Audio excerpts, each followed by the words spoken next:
Kopinya kopi apa? Kopi Tiam, mari minum sama-sama.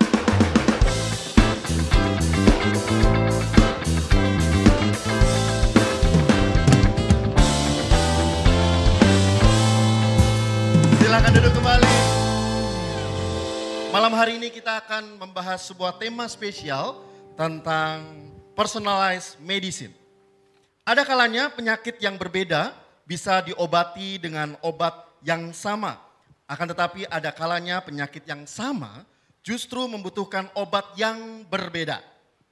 Manajemen penyakit pada setiap orang harus bersifat pribadi atau personalized. Seperti Tuhan memperlakukan setiap anaknya masing-masing dengan cara yang unik dan spesifik.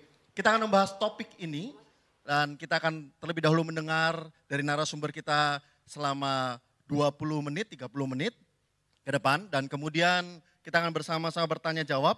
Setelah dari narasumber kita menyampaikan, silakan siapkan pertanyaan Anda. Jadi selama mendengarkan silakan siapkan pertanyaan Anda. Dan nanti kemudian menggunakan media Mentimeter, Anda bisa bertanya menggunakan platform tersebut. Personalized medicine, kita sambut bersama-sama Bapak Dr. Willy Sandika, MSI SPPAK. Beliau adalah juga dosen di Universitas Airlangga, Fakultas Kedokteran. Dan kita sudah bersama-sama sering mendengar beliau dan juga membaca renungannya di renungan harian Kingsword. Silakan Pak Willy di sebelah sini. Kemudian nanti kita selainnya akan bertanya jawab. Terima kasih. Shalom semua, selamat malam. Malam ini saya mau menyampaikan sedikit tentang personalized medicine ya.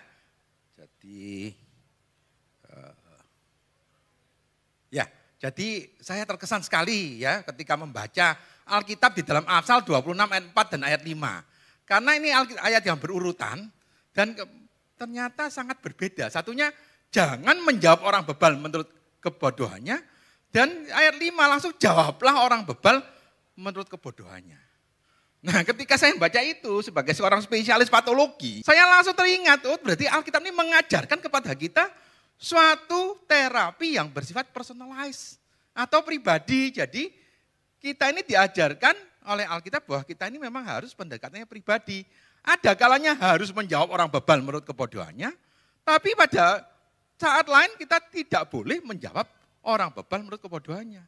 Begitu juga ketika saya membaca ya, ini pengalaman saya pribadi ketika membaca Matius 3 ayat 1 sampai 6. Yohanes Pembaptis mengajak orang bertobat dan dibaptis, semua diajak. Tetapi pada 7 dan 9, justru Yohanes Pembaptis itu menegur dan menolak. Loh ini ada orang mau bertobat minta dibaptis, malah ditolak. Nah ya toh, jadi ternyata personalized medicine ini sudah ada ya di Alkitab zaman dulu itu bahwa tidak bisa kita memperlakukan itu dengan cara yang sama. Ada kalanya orang diajak dibaptis, tapi di lain pihak justru wah tidak boleh, hasilkan dulu berbuah pertobatan, baru boleh dibaptis, demikian. Jadi ini ya, saya mau menjelaskan bahwa penanganan suatu penyakit seharusnya tidak sama antara setiap penderita, walaupun penyakitnya sama. Karena setiap orang berbeda dalam hal latar belakang, baik latar belakang genetik, keluarga, persepsi dengan penyakit, maupun latar belakang finansial. Karena itu terapi itu harus bersifat unik dan pribadi. Ya demikian ya, obat yang sama tidak akan memberikan respon yang sama pada setiap orang. Jadi tidak bisa kalau obat ini bagus, saya coba bagus, kamu coba pasti bagus, belum tentu. Sebaliknya penyakit yang sama tidak dapat diobati dengan cara yang sama. Ya demikian ya. Artinya setiap orang itu memang punya suatu respon yang berbeda. Demikian. Nah, ini pengalaman saya ya. Pengalaman saya ketika saya melayat ya. Ada seorang ibu-ibu yang sebetulnya masih keluarga saya sebetulnya ya. Masih keluarga saya sekitar 35-an tahun meninggal karena sakit ginjal gitu. Saya tanya sakit ginjal. Lah terus saya tanya kenapa enggak berobat? Sudah berobat tapi ternyata yang diobati ginjalnya. Lah sakitnya apa sebenarnya? Sakitnya ternyata adalah darah tinggi. Jadi diobati pada saat itu diobati darah tinggi, tidak diobati ginjalnya demikian ya. Nah, ternyata di sini ya ada darah tinggi mana harus diobati darah tinggi, hipertensi, ada lagi hipertensi sekunder. Nah, ini yang justru harus diobati ginjalnya. Ya, karena itu kalau hipertensi seharusnya kan tidak langsung obatnya sama kan demikian ya, tapi harus sesuai dengan apa masalahnya di mana kan demikian ya. Nah, begitu juga ini ya. Seringkali kita mendengar kalau orang kena DM, kena diabetes, kan selalu problemnya adalah, selalu disalahkan itu adalah gula. Jadi sekarang ini dianggap kalau gula itu adalah sumber penyakit, nah, demikian ya. Padahal ada penyakit namanya malnutrition related diabetes mellitus. Itu bukan karena kelebihan makan, tapi justru karena malnutrisi alias kekurangan makan. Jadi kalau yang pertama yang DM primer ini justru harus orangnya diet, tarak, tidak boleh makan yang enak-enak demikian ya. Tapi DM yang sekunder nih justru harus makan makanan bergizi kan demikian ya. Jadi tidak bisa disamakan ya. Di mana setiap orang DM itu pokoknya harus diet, tidak bisa, tergantung dari masalahnya di mana kan demikian ya. Nah gitu juga ya. Apa yang disebut sebagai makanan sehat? Nah, selalu kalau dipikir kalau makan sehat itu apa? Lah ini ya, gambarnya demikian. Yaitu makan sehat itu sayur dan buah. Nah, padahal ada kalanya di mana kita harus makan protein. Yaitu kalau pertumbuhan, jadi kalau anak-anak itu justru harus banyak makan protein. Bukan sayur dan buah itu makan sehat, bukan. Begitu juga kalau terkena penyakit kronis ya, chronic illness. Ya, orang yang kurus, kena penyakit kronis, kena kaheksia. Itu justru harus makan banyak protein. Sedangkan yang tidak boleh atau yang banyak makan sayur dan buah itu justru adalah kalau orang cenderung terkena colon cancer ataupun penyakit metabolik. Jadi sebenarnya tidak bisa dikatakan bahwa makanan sehat itu apa? Ya sayur dan buah, jangan makan daging. Tidak bisa demikian, tergantung siapa kan gitu ya. Kalau anak-anak tentu saja perlu makan daging kan demikian. Nah begitu juga kanker ya. Kanker ini kalau pada stadium awal itu harus dioperasi surgical ya. Tapi kalau stadium yang sudah lanjut, ya jangan. Justru kalau dioperasi malah metastasis, malah menjalar kan demikian ya. Jadi di sini pengobatannya juga tidak bisa terus disamakan semua kan demikian ya. Harus bersifat personal. Karena itu ya di sini kan sudah saya sebutkan ya bahwa setiap pengobatan itu harus bersifat pribadi, bersifat individual. Gizi rendah, imun menurun, gizi cukup. Nah ini perlu imun booster. Tapi kalau imun meningkat, justru kena infeksi. Jadi jangan keliru ya, jangan, wah kita harus meningkatkan sistem imun terus-menerus. Nanti kalau kena sistem imun meningkat, justru terkena berbagai macam penyakit autoimun seperti lupus. Sehingga akibatnya justru malah sakit. Jadi sebenarnya bagus gimana? Ya gizi cukup, bukan diberikan imun booster, kan demikian. Jadi sebenarnya secara ringkas adalah bahwa Tuhan mempunyai cara khusus untuk menolong setiap orang. Ya. Oleh karena itu carilah petunjuk Tuhan dalam setiap situasi. Ada kalanya harus ke kanan, ada kalanya harus ke kiri.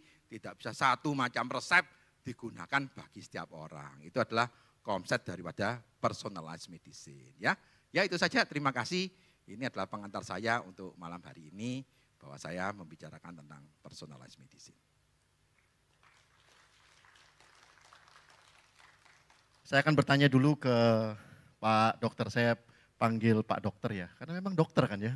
Kalau berbicara tentang personalized medicine berarti setiap orang itu pasti punya penyakit khususnya masing-masing gitu ya dok? Ya betul ya, jadi setiap orang mempunyai kecenderungan penyakit yang berbeda. Ada orang ya yang takut sekali, saya takut kena kanker, ternyata meninggalnya bukan kena kanker, kena penyakit TBC. Nah ini ya, jadi di sini kan tidak pas ya takutnya ya, bukan tidak boleh takut, bukan. Tapi tidak sesuai takutnya. Takutnya kena kanker meninggalnya kena TBC. Jadi mestinya ya takut sama TBC mestinya ya kan gitu. Ya sebenarnya faktor-faktor apa yang bisa membuat kita memahami hal itu dok? Maksudnya begini, ketika misalnya saya punya anak ya, kecenderungan potensi yang mungkin muncul bagi anak saya secara khusus, saya nggak perlu takut misalnya dengan diabetes karena mungkin tidak ada turunan diabetes. Tetapi mungkin juga punya potensi penyakit yang itu bisa kita deteksi secara dini ya dok? Sebenarnya itu adalah suatu konstelasi dari genetik ya, atau HLA.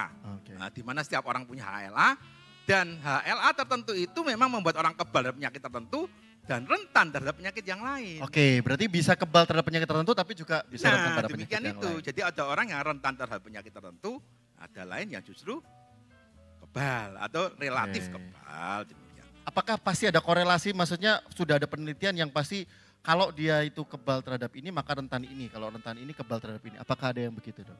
Belum ada, tapi HLA sudah ada penelitian bahwa HLA tertentu memang rentan terhadap penyakit HLA ini ternyata penyakit itu ada, demikian.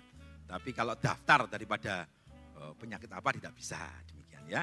Tapi yang penting pesan saya adalah bahwa satu macam penyakit tidak bisa diobati dengan obat yang sama. Oh, satu macam penyakit tidak bisa diobati dengan obat yang sama. Meskipun ini penyakit yang sama bagi setiap orang, ternyata obatnya bisa berbeda. Oh, begitu. Kalau tidak ya bisa, kasihan sekali orangnya, demikian. Saat COVID banyak orang kaya yang makanannya bergizi tetapi meninggal. Sedangkan kuli atau tukang saya yang kerja panas-panasan, enggak pernah vaksin gitu ya, tapi survive dan sehat. Apakah ini juga yang dimaksud dengan personalized medicine, Dok? Apakah mungkin COVID tidak mempan? Baik, terima kasih ya buat pertanyaan. Tapi sebelum menjawab pertanyaan, saya mau menceritakan pengalaman saya supaya lebih memperjelas ya apa yang disebut sebagai personalized medicine ini. Silakan. Ya. Jadi beberapa waktu lalu ada bapak dan ibu gitu ya, datang ke tempat saya dengan wajah sedih, mengatakan bahwa anaknya yang umur 9 tahun didiagnosis usus buntu, demikian. Dan harus cepat-cepat dioperasi, dan kemudian setelah dioperasi diambil usus buntunya, lalu kemudian diperiksakan, ternyata bukan usus buntu, ternyata demikian. Terus didiagnosa juga sebagai TBC ya, TBC usus. Kemudian juga setelah diperiksa ternyata bukan juga. Jadi ini dia sedih sekali, menangis karena anaknya itu sudah mengalami trauma karena operasi dan bekas operasinya juga jelek sekali gitu katanya ya. Nah, tentu saja di sini ada kalanya di mana usus buntu itu memang perlu, atau appendicitis ya, perlu penanganan segera, harus operasi. Tapi ada kalanya sebelumnya tidak perlu, dalam kasus ini tidak perlu dioperasi, demikian ya. Jadi kalau kita tidak menerapkan konsep personalized medicine, maka tentu hasilnya ya seperti tadi itu ya. Jadi mereka berdua itu sangat sedih ya, tapi ya tidak bisa berbuat apa-apa karena sudah terlanjur. Ya. Gitu. Tapi apakah kalau begini berarti beruntungnya seseorang bisa dapat dokter yang bagus atau bisa kebetulan dapat dokter yang jelek kemudian mendiagnosa yang salah gitu dong, Dok?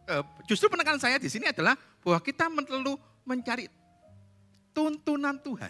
Oke. Nah, yaitu bagaimana Tuhan bisa menuntun kita untuk bisa mendapat hal yang baik.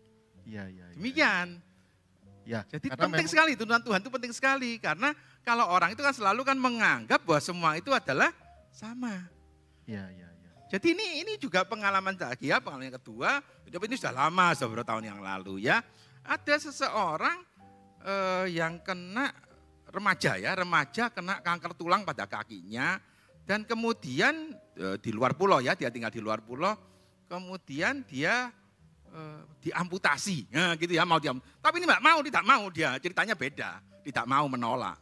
Setelah tidak mau menolak, lalu kemudian ini kuncinya di sana, bahwa dia berdoa, tidak tahu kenapa, tahu-tahu bisa ke Surabaya. Nah justru karena ke Surabaya terus ketemu sama saya itu ya, dan ternyata dia bisa mendapatkan seorang dokter spesialis tulang ya, yang ternyata ini bisa tidak diamputasi, bisa dipotong aja kankernya, demikian. Cuma saya tidak tahu bagaimana, tapi yang penting bahwa remaja tadi tidak jadi diamputasi. Nah, padahal sebenarnya kanker tulang memang perlu. Nah, kan diamputasi ya. Nah, disinilah kembali lagi perlu menerapkan personalized medicine. Nah, bagaimana? Nah, kita disinilah peran bahwa kita mencari tuntunan Tuhan, ya, spirit guidance. Itu ya. Sebelum saya menjawab pertanyaan itu dulu ya. Iya, berarti pada intinya setiap kita benar-benar harus punya hubungan dengan Tuhan yang baik.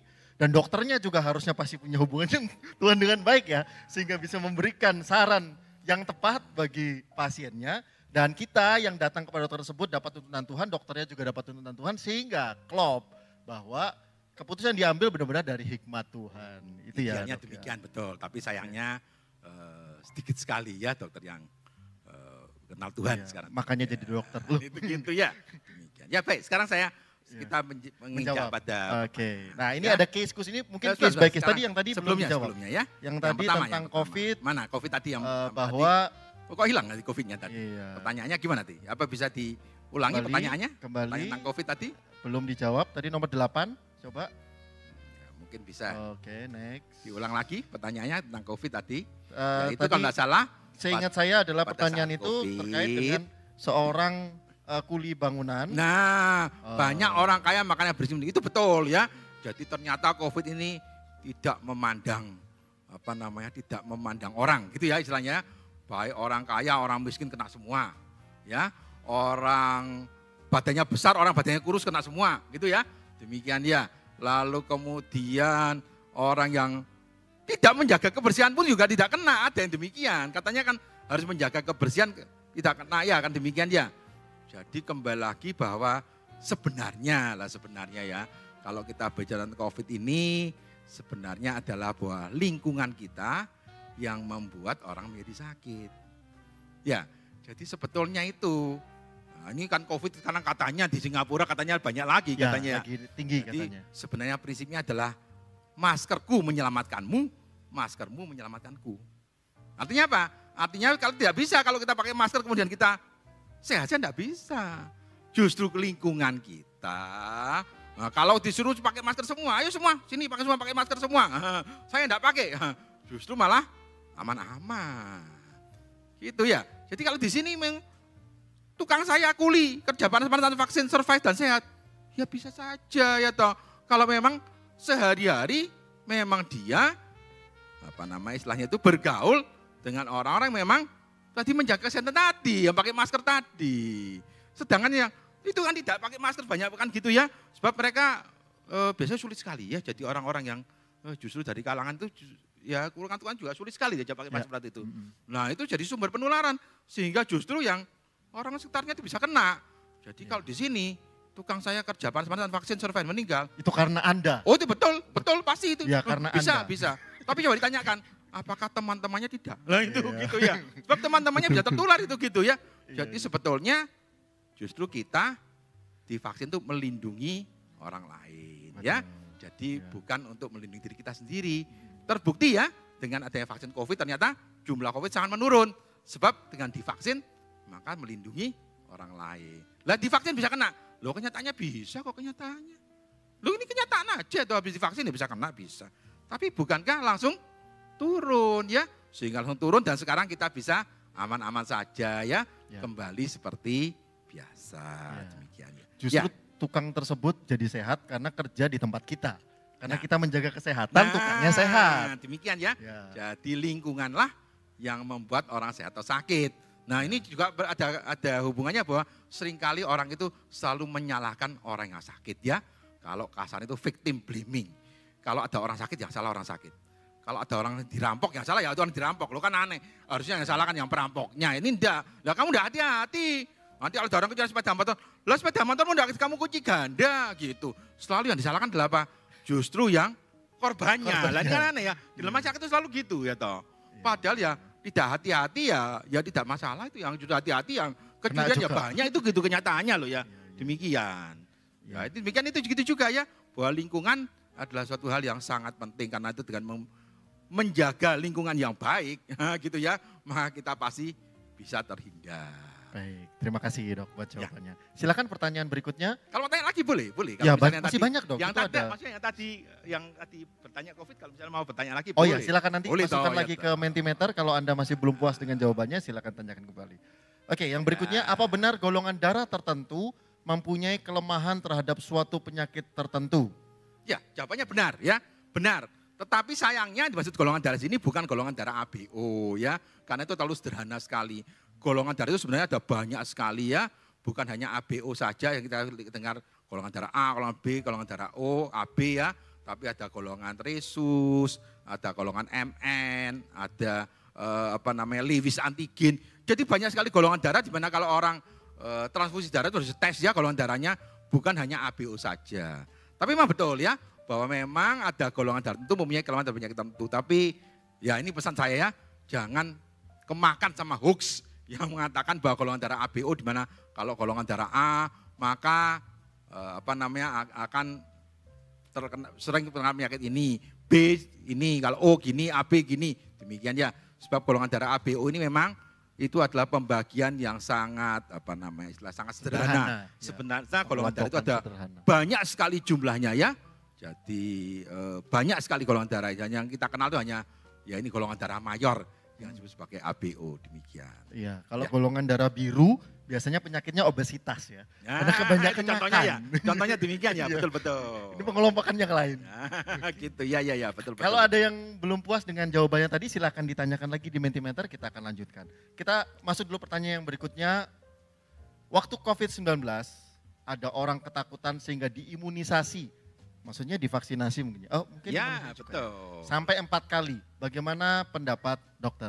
Nah, tadi itu ya, sudah saya sebutkan bahwa imunisasi itu melindungi orang lain ya. Kan gitu ya.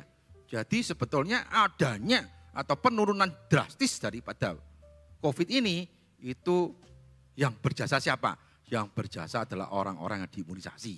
Itu adalah pahlawan-pahlawannya. Andai kata semuanya sepakat ya menolak imunisasi, wah tidak bisa. Pasti sampai sekarang kita akan ya beberapa menit sekali ada orang meninggal, mengerikan sekali demikian ya.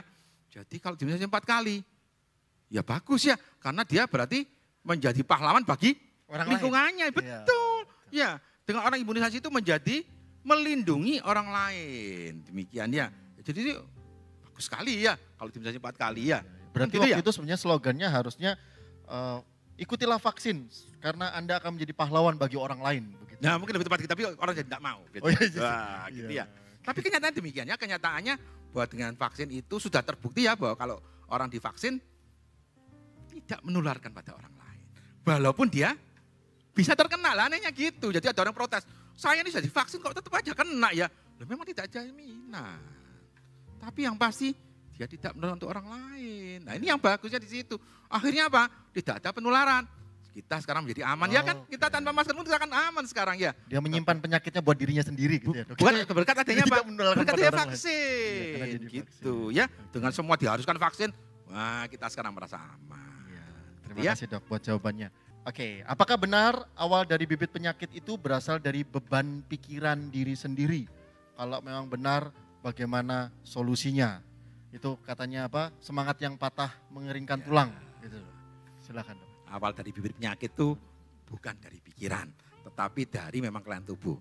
Tetapi pikiran ini menyebabkan penyakit itu menjadi berkembang dengan pesat. Iya, iya, iya. Nah, ya toh, mungkin saja ini saya ini punya bibit-bibit penyakit ya, berbagai macam bibit penyakit ya yang belum kelihatan. Tetapi kalau saya menjaga, pikiran saya selalu percaya kepada Tuhan ya, tidak merasa khawatir. Nah, tidak nampak sampai tua pun saya tidak akan kena penyakit tersebut. Padahal sebenarnya saya punya loh gitu loh. Jadi aman saya. Tapi begitu pikiran itu datang ya, langsung terkena. Jadi itu ada kenyataan ya, beberapa kejadian ya, bahwa ketika ada saya mengalami 2 atau 3 kali ya. Jadi seorang ibu muda ketika dia bermasalah dan kemudian langsung cerai dari suaminya, lalu kemudian dia kena tumor otak. Loh kan aneh toh. Ada hubungannya apa enggak cerai sama tumor otak? Ya memang dia punya, memang sudah punya, tapi mungkin saja ukurannya kecil sekali, 1 mm atau bahkan enggak sampai 1 mm. Tapi begitu dia terkena masalah, langsung berkembang dan langsung sekarang ya. kelihatan kan gitu ya. Jadi memang betul ya.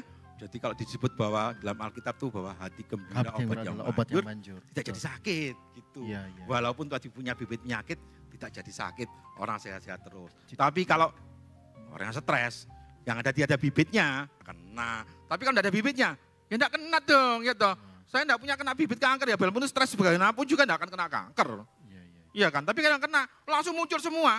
Bibit penyakit jantung, penyakit apa, semua kena semua ya. Ada orang stres langsung, masih muda ya 30-an.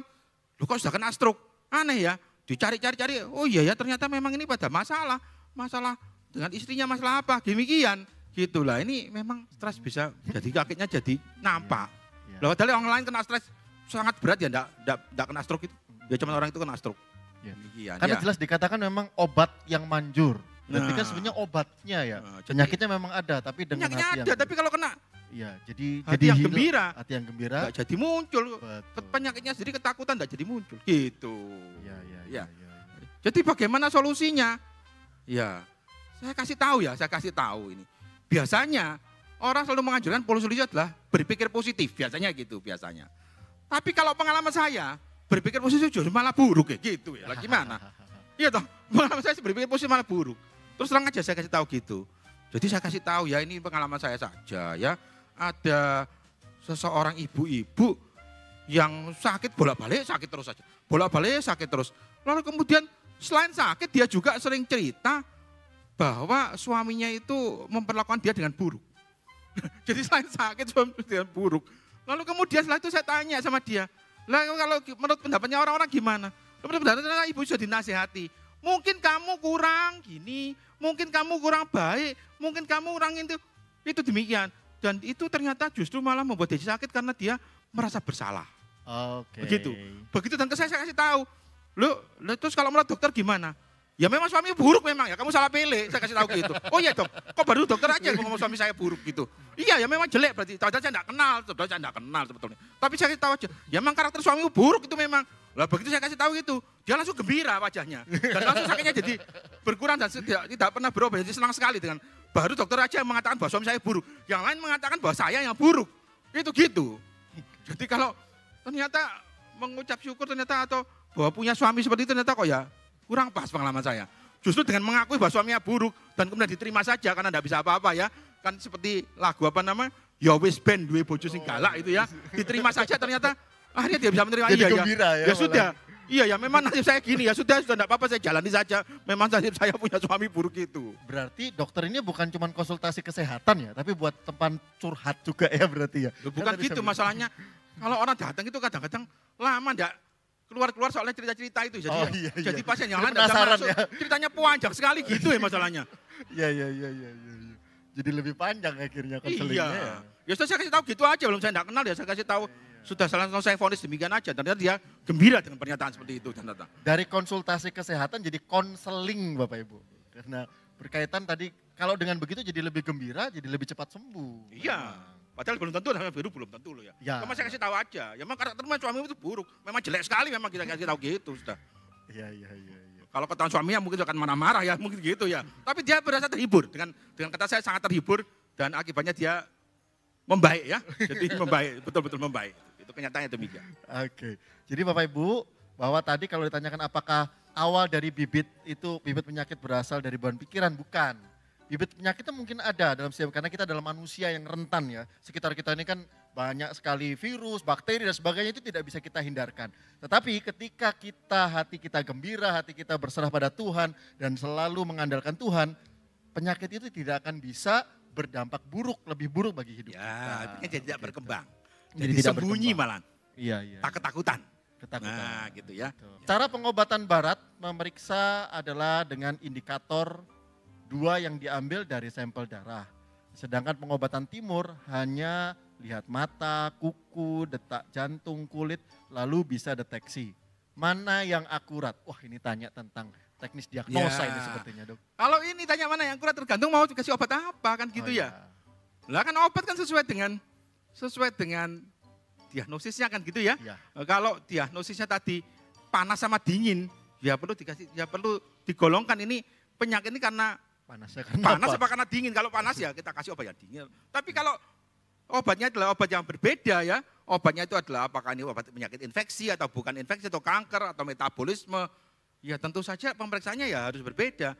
Kan tidak bisa ya. Jadi itu adalah sangat menggelikan, tidak masuk akal ketika orang membuka katakanlah praktek misalnya praktek tabib demikian ya. Tapi kemudian dia menggunakan diagnosis dari pengobatan barat. Nah, ini kan aneh ya toh. Ini kan istilahnya kan tidak bisa dipercaya. Mestinya yang bagus gimana? Ya sama kayak TCM itu ya. Traditional Chinese Medicine di mana diagnosisnya pun juga beda.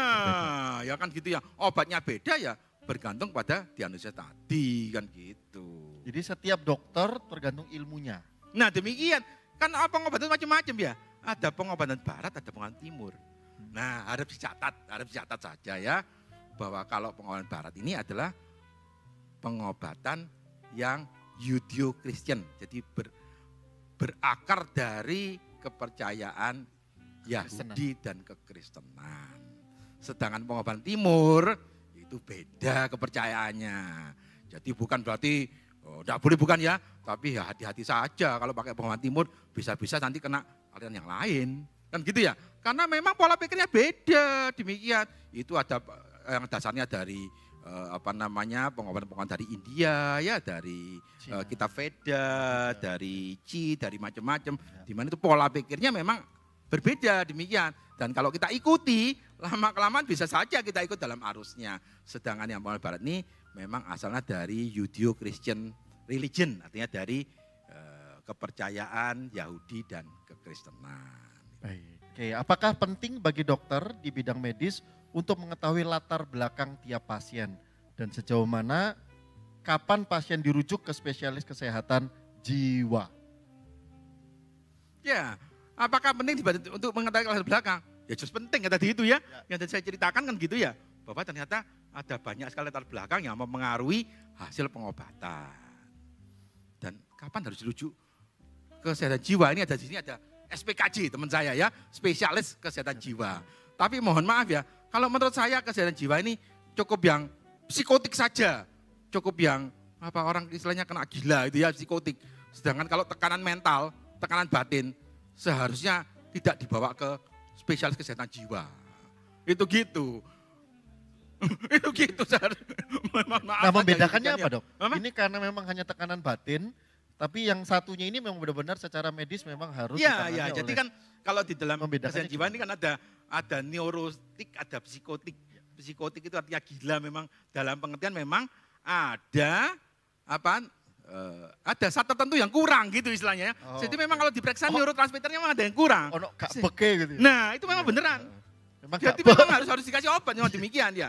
Sedang kalau neurotik itu beda. Itu adalah karena tekanan mental yang begitu berat sekali sehingga orangnya jadi kelihatannya kayak orang sakit jiwa karena tekanan mental yang berat. Tapi sebenarnya sehat, normal jiwanya. Padahal sebenarnya dia ini adalah normal, utuh, tetapi karena ada sesuatu maka melakukan aktivitas atau kegiatan yang berbeda mungkin. Iya, jadi kalau seperti gitu tuh mestinya bukan ke dokter jiwa mestinya ya, mestinya justru datang kepada Tuhan. Itu kalau menurut saya gitu. Betul. Yang itu bisa dibawa ke gereja. Nah. Tetapi kalau yang satunya jangan dibawa ke gereja, datanglah ke spesialis jiwa. Ya, karena memang ada kekurangan dari suatu neurotransmitter tertentu di mana harus diberi obat. Itu kan tidak diberi obat toh. Baik. Gitu. Oke, semakin jelas Bapak Ibu sekalian. Pak Dar nambahin pertanyaan. Iya, ini yang dimaksud dengan psikolog gitu ya Pak ya. Kalau untuk ini yang dokter Agung, ini psikiater bagus ini, hebat. Okay. Kalau psikiater medis. Klinis. Bedanya psikiater dengan psikolog. Nanti aku mau memberikan tambahan ini. Kalau psikolog itu kan bagaimana cara kita berpikir kan gitu ya. Jadi psikolog itu menangani orang-orang sehat terus terang aja ya. Okay. Sedangkan psikiater menangani orang-orang sakit. Itu prinsipnya demikian aja. Jadi psikiater adalah dokter di mana menangani orang sakit. Sedangkan psikolog itu bukan dokter ya. Jadi kalau psikolog itu untuk orang-orang sehat. Okay. Jadi sebetulnya nah terus apa kita perlu psikolog? Ya mending didoakan aja ya. Psikolog ya. Gitu ya. Waduh. Ini pinggir jurang ini. Mohon maaf aja ya. Kalau menurut saya kalau gitu ya mending didoakan aja. Lah gimana? Lah kalau psikolog itu cuman jalan keluarnya apa? Jalan keluarnya itu adalah bagaimana caranya kita bisa menggunakan apapun juga yang kita miliki untuk bisa mengatasi masalah kejiwaan. Tapi tidak ada dukungan dari luar. Sedangkan kalau kita datang kepada Tuhan tuh ada dukungan dari luar. Ya. Gitu. Ya, ada pribadi yang lain yang menolong kita. Nah demikian. Baik. Nah contohnya saja gini ya, ada orang dibully sekarang. Orang dibully sampai stres, sampai ketakutan sekali. Ayo sekarang pilih mana? Pilih didampingi siapa? Didampingi psikolog, didampingi siapa? Kalau saya sih kalau dibully ya, dapat ancaman terus-menerus. Saya milih, saya tidak akan mau didampingi sama psikolog ya. Walaupun saya stres sampai ketakutan sekali ya. Saya mending, saya akan didampingi sama angkatan bersenjata sama tentara. Ya toh? Kalau dibully itu kalau terus terang aja loh. Itu saya akan jadi tenang. Lo terus terang aja kalau saya ya. Lah itu saya juga bingung juga ya. Kalau dalam stres kemudian agak bingung gitu. Lalu ini perlu perlu pengobatan psikolog. Jadi langsung ada pendampingan dari psikologi. Saya juga agak bingung juga ya. Terus psikologi itu perannya apa ya bisa kan gitu ya. Jadi kalau menurut pendapat saya yang berperan sih demikian ya menurut saya gitu ya. Harus ada sesuatu kekuatannya ekstra. Nah kan gitu ya. Kekuatan besar. Jadi kan lebih aman ya mestinya ya. Iya. Lebih terasa aman gitu rasanya. Jadi bisa sehat semua. Saya kira kalau gitu menurut saya ya. Oh kalau utangnya banyak. Ya bagus. Kalau utangnya banyak ke psikolog kan malah bayar psikolog lagi. Tambah utang. Tambah utang. Lebih banyak utangnya nanti bisa. Baiklah. Lah masa psikolognya mau gratisan? Iya, iya, iya, iya, iya. Iya. Dok, ini mungkin ada sedikit beda dengan yang tadi kita bahas. Kita bertanya tentang sekarang ini ada tren baru yaitu detox. Dan FYP-nya itu, from your page ya. Jadi itu ada di TikTok itu selalu muncul ada ini Koh Samui Thailand. Apakah sebenarnya baik detox untuk kesehatan? Ya, tadi kan saya kasih takan ya bahwa kita ini harus menganut personalized medicine.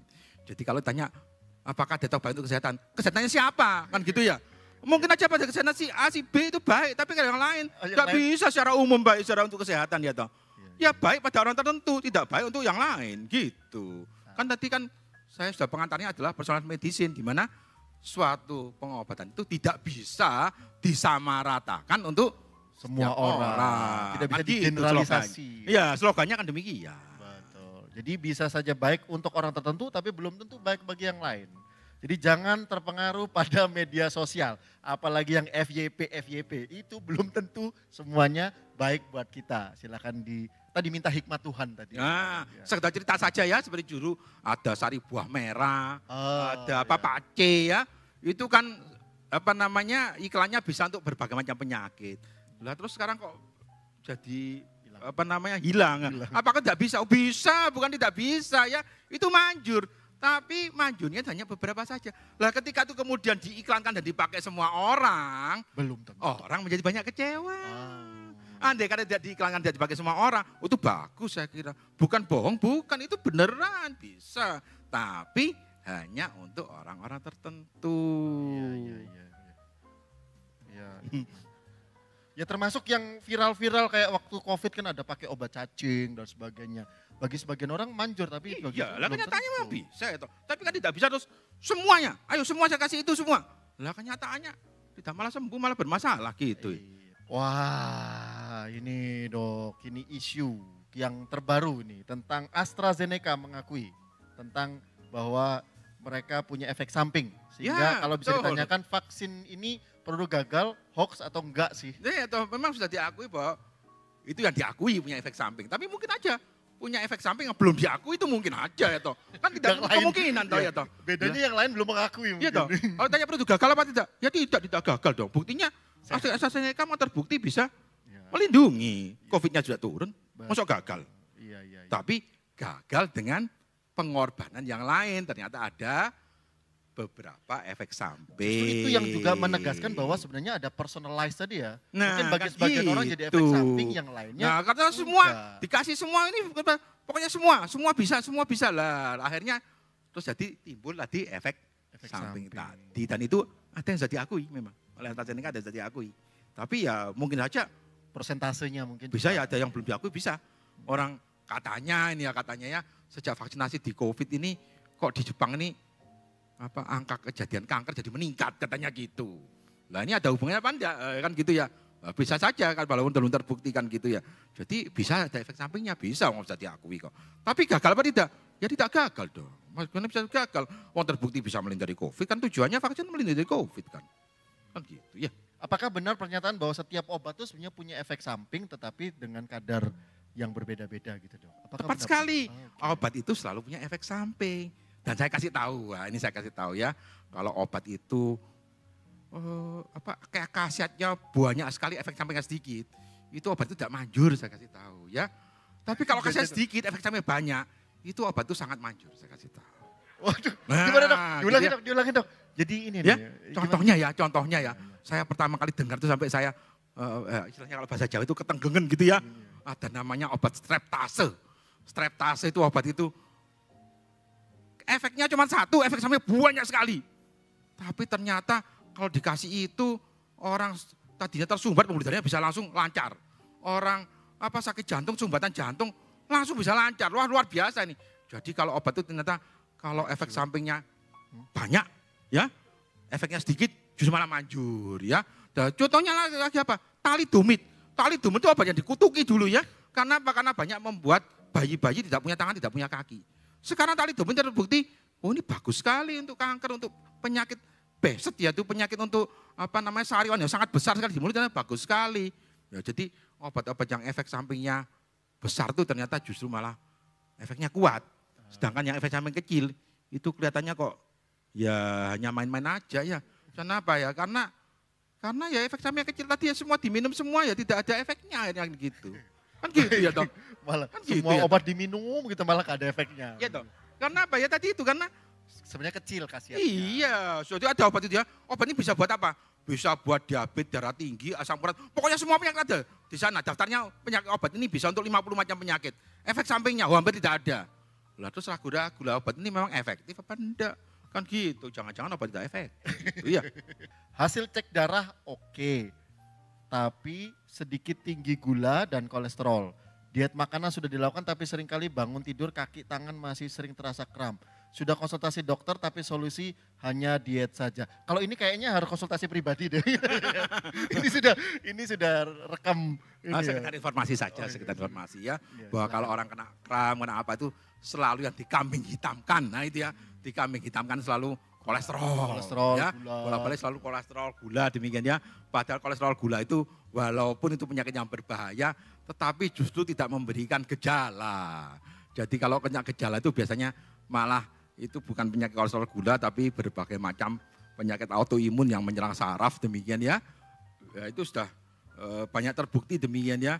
Jadi kalau seperti gini nih kalau saya sarankan lebih baik ke dokter saraf atau ke dokter autoimun saja.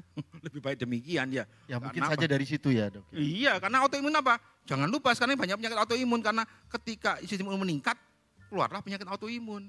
Demikian. Nah ini saya kasih tahu aja ya bahwa ternyata wanita itu sistem imunnya lebih tinggi daripada pria ternyata. Karena itu wanita jarang sakit. Kalau bapak-bapak ini biasanya sedikit-sedikit sering sakit. Itu gitu. Oke. Ya sering-sering kesambatan gitu ya. Tapi saya kasih tahu kalau autoimun justru banyak pada ibu-ibu, pada wanita. Jadi harus hati-hati sama penyakit autoimun. Karena ketika imun meningkat mudah terkena penyakit autoimun. Baik. Dok, kalau misalnya kita datang ke rumah sakit kan biasanya suruh cek lab dulu gitu. Padahal kan cek lab kan pasti ya itu aja sih, maksudnya tentang kolesterol, SGOT, ya dan sebagainya itu kan standarnya itu dok. Tapi dengan begitu kan tidak terdeteksi sebenarnya. Jadi sebenarnya kalau kita merasa sakit, hal pertama yang perlu kita lakukan tes apa dok? Sebenarnya ya bahkan di semua pelajar kedokteran mengakui bahwa paling tepat untuk mendiagnosis penyakit adalah apa? Yaitu nomor 1 adalah menggali riwayat penyakit atau anamnesis. Nomor 2 adalah pemeriksaan fisik. Sedangkan tes lab itu hanya untuk membantu saja. Oke. Supaya ada orang yang sakitnya parah, hasil labnya bagus ya ada. Betul. Ada orang yang hasilnya buruk sekali tapi ternyata orang yang sehat-sehat aja ya saja. ada ya.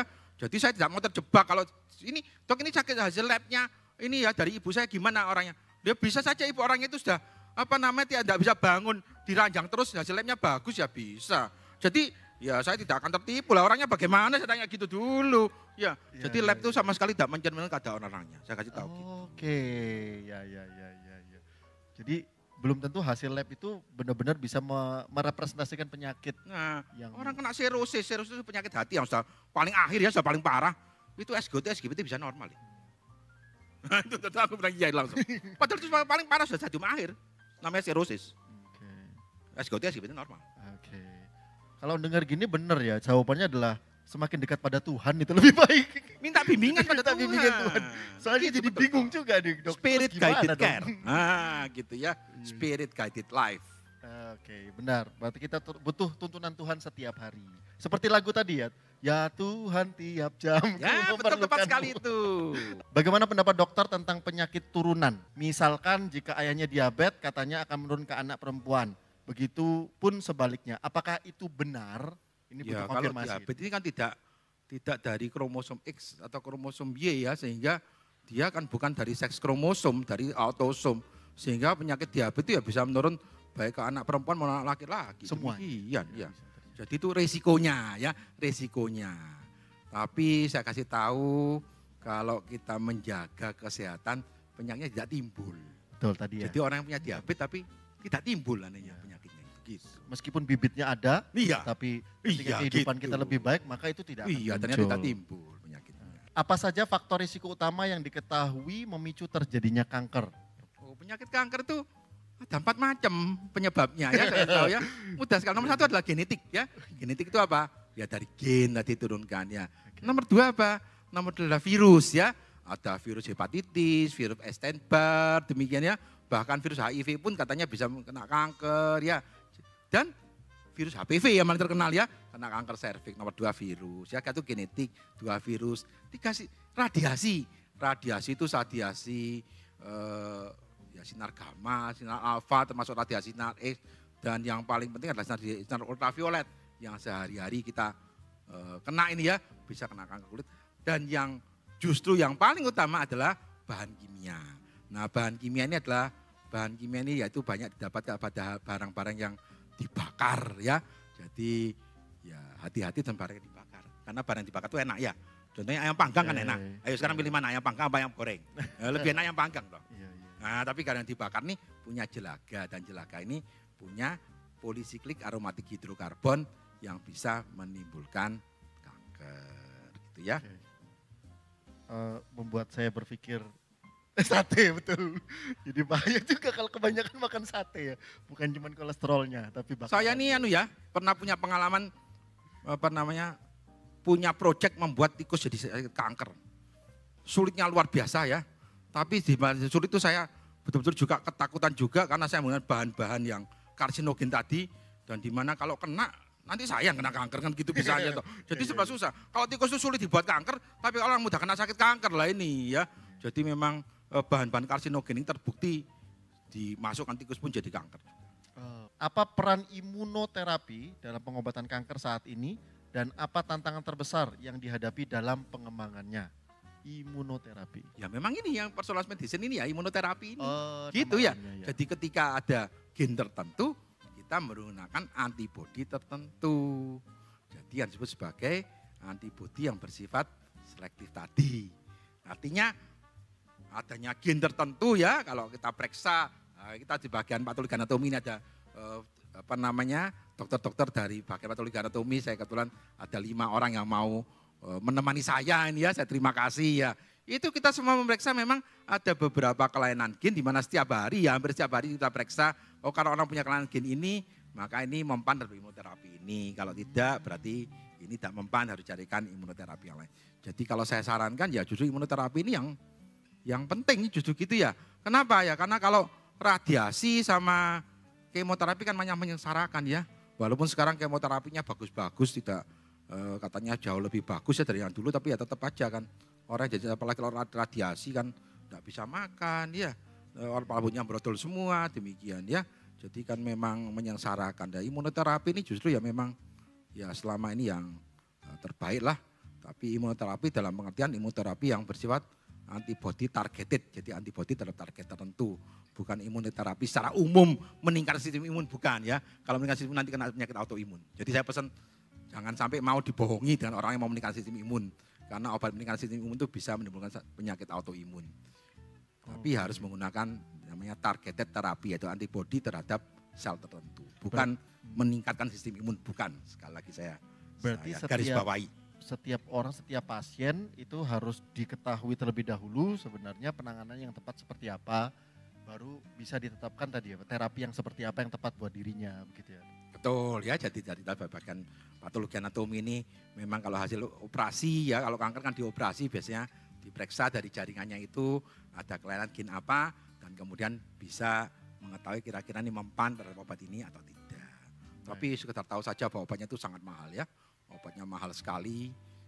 Saya pernah tanya ya, jadi orang kena kanker stadium lanjut, ya dikasih obat setiap bulan tuh habis berapa? Ya kira-kira 8 juta. Lalu saya tanya sama penjual obatnya, sampai kapan dikasih obat itu? Ya sampai sekuatnya, nanti apa sekuatnya beli. Begitu berhenti langsung orang yang meninggal. Kenapa stadium lanjut saya kasih tahu. Tapi itu luar biasa ya, bayangkan kalau dulu stadium lanjut tidak bisa diapa-apakan. Ini dengan stadium lanjut dikasih obat bisa bertahan terus, kan luar biasa. Tapi itu kalau memang punya suatu antigen tertentu di mana diobati dengan antibodi tertentu. Baik. Berarti sebenarnya sangat penting bagi setiap orang, setiap pasien atau kita semua itu punya track record yang jelas ya dok ya. Mungkin dari awal penyakit apa itu akan membantu dokter untuk bisa mendiagnosa penyakit. Itu yang saya sempat simpulkan ya, bahwa setiap kita harus ditangani dengan obat yang khusus dengan penanganan yang khusus dan tentu saja itu semua bisa terjadi jika data yang dimiliki oleh pasien tersebut lengkap ya dok ya. Jadi setiap datang kemudian semuanya harus punya database yang lengkap baru dokter bisa dengan tepat memberikan obat yang tepat bagi orang tersebut. Apakah demikian dok? Maaf kalau mungkin saya menjelas sedikit ya. Ya. Yang paling utama adalah kalau saudara sakit dan rumah sakitnya parah, berdoalah sebaiknya ke dokter mana. Saya harus ke dokter mana. Ya, saya kasih tahu itu ya. Berdoalah sebaiknya ke dokter mana. Karena saya pribadi, saya yang dokter aja punya pengalaman buruk ya. Artinya ya memang namanya orang meninggal itu apa namanya ya memang sudah kehendak Tuhan ya. Tapi tetap saya ini sampai apa namanya tidak bisa menerima, bahkan mungkin kejiwaan saya terganggu ketika ibu saya meninggal ya. Karena apa? Walaupun dokter yang merawat sama, tapi ketika ke dokter mana kita pertama kali ternyata penanganannya bisa beda. Jadi pertama kali ke dokter A itu mengajak dokter B ditangani, bagus ternyata. Tapi beda kedua kali sakit ke dokter B dulu, dokter B mengajak dokter A. Lah ternyata hasilnya beda ternyata. Gitu ya ternyata. Jadi yang paling penting adalah berdoalah hikmat Tuhan ke dokter mana, gitu-gitu ya penanganan. Karena penanganan pertama itu sangat berpengaruh ya. Sebab itu bisa betul-betul ada pengaruh sangat panjang sekali ceritanya. Ketika penanganan pertama tidak sesuai. Dan bagaimana penanganan pertama?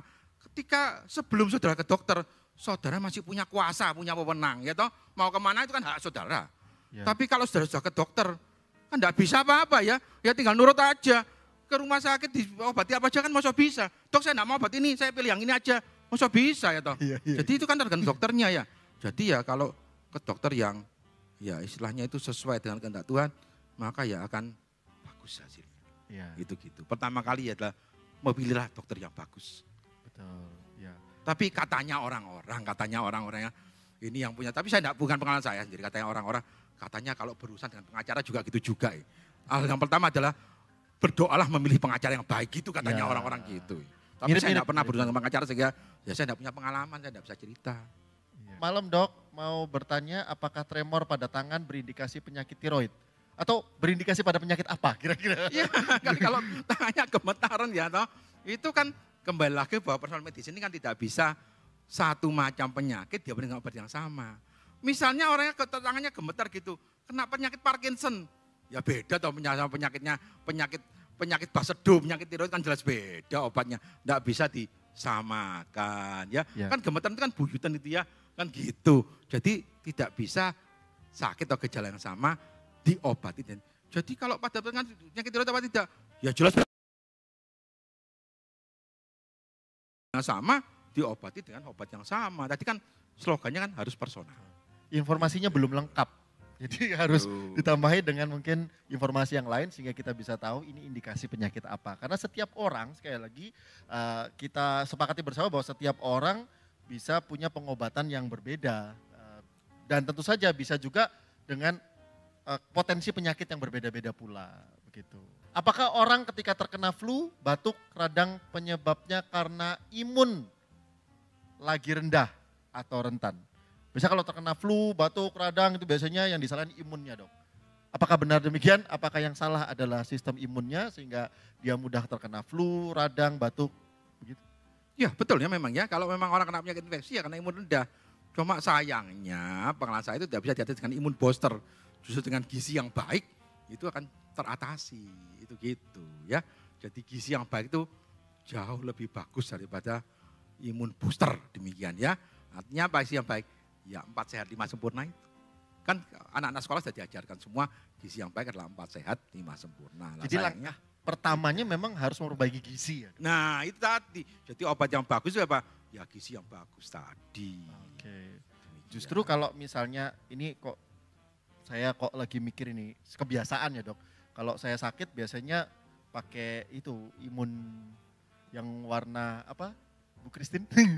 Itu biasanya beli itu terus sama waktu itu diingatkan bahwa oh jangan minum ini karena katanya itu akan justru meningkatkan potensi untuk sakitnya menjadi lebih parah gitu kan. Ya jadi imun booster tuh ya katanya bisa meningkatkan imun tapi imun yang mana? Kalau vaksin jelas meningkatkan imun ya dan itu spesifik. Vaksin tetanus meningkatkan imun untuk tetanus, vaksin difteri meningkatkan imun untuk difteri. Nah, kalau imun booster meningkatkan imun yang mana? nanti bisa saja terkena autoimun kan gitu, namanya imun booster. Namanya imun booster kan meningkatkan imun, nah itu tentu saja Bisa lebih berbahaya. demikian ya, Oke, bisa potensi kena yang penyakit lain. yang lain. Tapi yang paling bagus adalah meningkatkan gizi. Dan ini, ya ini permasalahannya ya. Jadi karena gizi kurang, sehingga akhirnya ya tadi itu bisa kena batuk, radang, kena flu, demikian ya. Karena demikian ya. Dok, terkait personalized medicine, sebenarnya apa obat paling tepat untuk menghilangkan trauma dibully? Loh, tadi udah dijawab perasaannya. Akibat dibully ini jadi banyak ketakutan berlebihan untuk berkomunitas. Tadi panggil keamanan TNI. Ya, silakan dok, mungkin yang lebih paling ke arah ideal medisnya. ya toh. Ini kalau menurut saya pribadi ya, yang paling ideal itu kalau trauma dibully itu ya, kalau kita punya didampingi dengan orang yang badannya besar gitu ya, punya bodyguard gitu ya. Nah, itu yang paling ideal demikian. Sebab apa? Sebab walaupun dikasih tahu, kamu jangan takut, lah ternyata walaupun jangan takut tetap aja kena Tetap bully takut. lagi kenyataannya. Itu realita ya. Jadi bully itu suatu hal yang ternyata tidak bisa diatasi. Walaupun kamu ngomong jangan takut ya tentunya kena ya. Tapi jangan khawatir ya. Bukankah Tuhan kita ini adalah Tuhan yang kuat, yang jauh lebih kuat daripada bodyguard, adat, malaikat yang melindungi kita. Ya. Jadi kalau kembali lagi kalau menurut saya ya, dibully ini obatnya bukan ke psikolog tadi, ya toh, walaupun ada gangguan jiwa. Karena dibully ini kan suatu keadaan di mana orang menjadi ketakutan terhadap karena dia sudah punya pengalaman. Dia tahu kan dia boleh diancam misalnya saja, ya ada orang demikian, ada anak-anak katakanlah karena sudah merusakkan mainan temannya maka dikasih tahu ya bahwa setiap hari kamu harus bayar saya 5.000. Kemudian dia ketakutan sekali, tidak bisa berani makan, tidak berani apa, uangnya dikasih dari orang tuanya dikasihkan saja dia 5.000 terus ya toh. Setiap hari harus bayar gitu terus. Nah, ini kan tidak ada habisnya 5.000 sampai kapan ya toh kan gitu. Ini contohnya.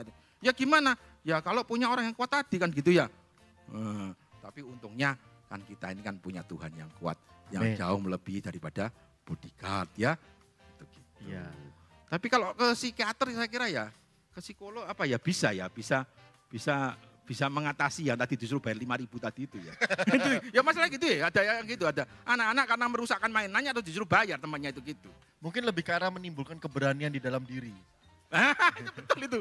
Kita ada Psikiaternya besar. itu. Psikiaternya besar. Gitu, Ya, betul. ya, ya. Mungkin lebih ke arah bagaimana meningkatkan keberanian diri. Maksudnya menghadapi itu kalau sendirian tanpa orang lain. Mungkin Ya, kalau badannya lebih kecil gimana ya dibully Iya, tadi. betul juga Ya, itu ya. badannya besar ya. Harus- Apalagi punya teman-teman banyak, punya geng. Iya, latihan taekwondo dulu mungkin. Bisa-bisa nanti di jalan dicekat, dipukuli, bisa-bisa gitu. Sekarang zamannya gitu. Iya, iya. Saya juga pernah mengalami dok memang. Tapi memang mama saya mungkin lebih berhikmat waktu itu sehingga dipanggilkan memang benar TNI dok. Waktu saya dibully, beneran. Jadi bukan saya harus menghadapi sendiri tapi didatangin aparat untuk bisa menolong. Mungkin dipanggilkan malaikat Tuhan, lebih pas. Apakah dengan mengkonsumsi ganja dapat mengobati beberapa penyakit?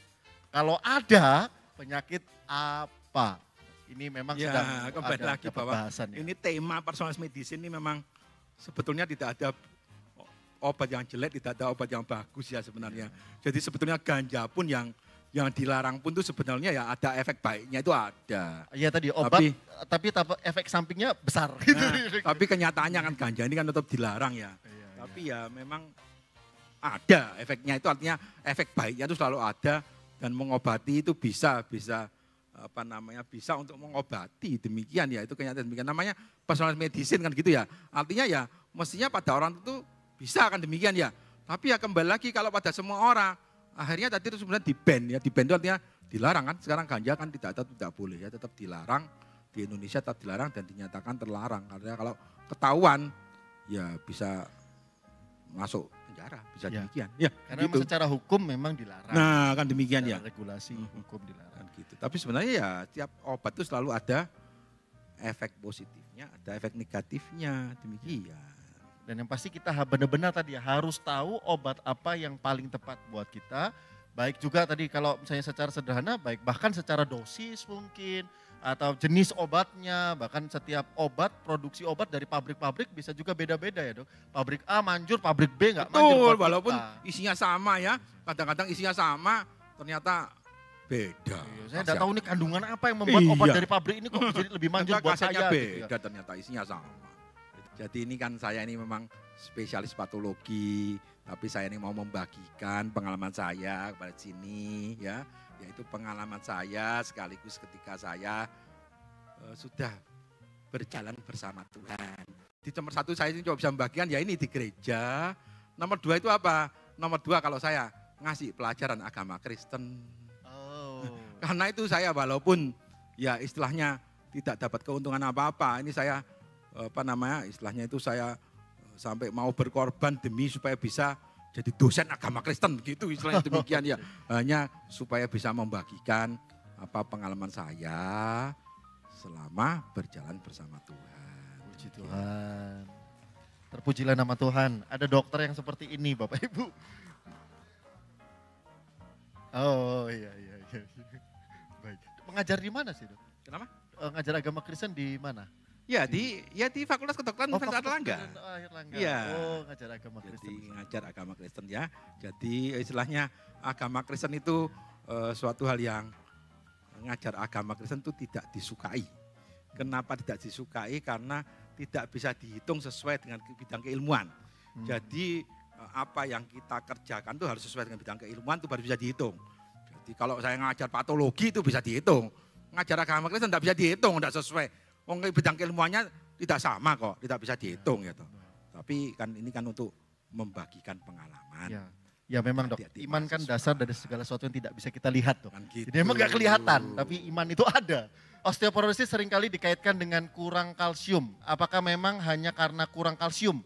Dan solusi hanya karena minum kalsium saja dok untuk sebagai solusinya. Osteoporosis. Ya ini pertanyaan bagus ya menurut saya. Karena osteoporosis itu adalah kekurangan kalsium pada tulang. Sekali lagi kekurangan kalsium pada tulang. Bukan kekurangan kalsium pada darah, bukan. Sedangkan kalau kita minum kalsium, itu kalsiumnya masuk ke dalam darah. Bukan ke tulang. Belum tentu masuk ke dalam tulang. Terus gimana caranya masukinnya ke tulang? Gitu ya. Masih diperlukan, masih panjang ya. Perlu vitamin D, perlu sinar matahari, perlu kalsitonin, perlu banyak macam lagi ya. Berbagai macam yang dimana kalsium dalam darah itu bisa masuk dalam tulang. Jadi kalau osteoporosis karena kekurangan kalsium itu betul. Tapi kekurangan kalsium pada tulang itu harus dicatat. Sedangkan kalau kita minum kalsium adalah kalsiumnya masuk ke dalam darah. Gitu. Jadi ini mungkin agak menyimpang ya. Ini sekedar saran saja. Kalau osteoporosis itu ya, kalau yang masih muda minum kalsium, tuanya terhindar osteoporosis. Itu betul. Tapi kalau sudah ada umur, baru minum kalsium ya tetap aja kena osteoporosis. Karena tadi tidak ada yang bisa memasukkan ke dalam tulang. Itu masalahnya. Disuntikan dalam tulang gitu nggak bisa. Nah itu masalahnya. Ya.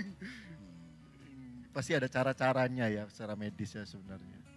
Mata saya sering berair tiba-tiba setiap bangun pagi atau saat berolahraga. Saya selalu tidak melihat dengan baik seperti baru kemasukan air setelah berenang tanpa kacamata renang.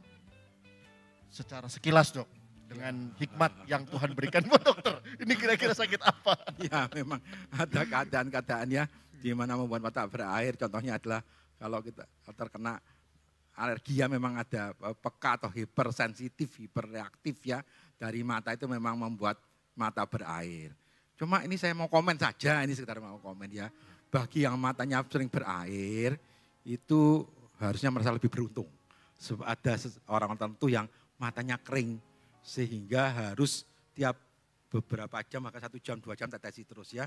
Dan itu sangat menyengsarakan. Jadi kalau matanya berair saya kira itu lebih beruntung ya, itu saya kira demikian. Tapi kalau ditanya bagaimana caranya mata berair ya sulit juga ya, sebab ini kan ya, karena hal-hal yang bersifat hiperreaktif terhadap keadaan sesuatu ya. Jadi sinar aja berair, ada kena baru kemasukan air lah. Kalau baru kemasukan air mending ya, ada penyebabnya jelas. Ternyata kena sinar aja berair ya ada kok gitu ya.